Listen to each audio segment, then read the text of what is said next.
Okay, the next book I want to tell you about is called #girlboss. I don't know if it's #girlboss or if you just say girlboss. Anyway, this is a New York Times bestseller. She's the founder and former executive of Nasty Gal, one of the trendiest e-tailers. I learned that word today. It's like online retail, e-tail. This book and Sophia's story are also the inspiration for the new Netflix show by the same name. So you may be wondering why I'm including this book in my book club list.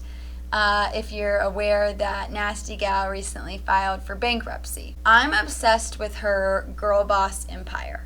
It started when I first listened to her podcast, Girl Boss Radio, and then my obsession grew when I read this book, but it was really solidified by girlboss.com, one of my favorite websites that has smart and relatable content ranging from how to save money in your 20s to how to stand out in a good way on LinkedIn to how to release the impossible expectations of social media. Okay, back to the book. I don't care if Nasty Gal is going under or if the Netflix show has bad reviews.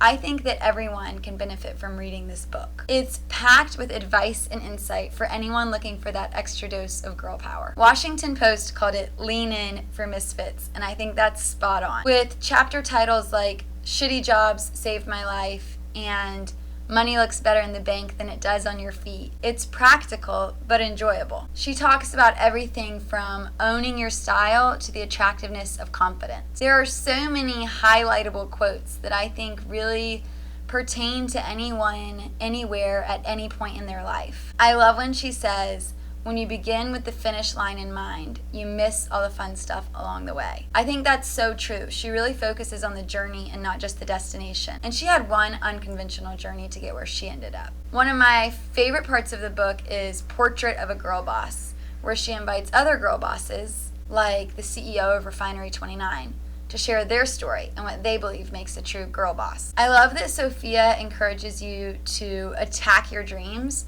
but she also is real honest. It's going to be a lot of hard work. Something Sophia said in an interview recently really summed up the whole book for me. She said, don't compare your hustle to their highlight reel. It's so easy to see someone super successful like Sophia and think that they got there at the snap of their fingers, but they didn't. That's the highlight. They had to hustle to get there. This book shows that behind the scenes grind. And this book isn't just for aspiring businesswomen. She really stresses that we can be entrepreneurial without being entrepreneurs. For someone like me, an aspiring girl boss who doesn't really know exactly what's next in my future, it encouraged me to never stop trying and trying and trying. So no matter who you are, what you do, what you're into, this book has something for everyone.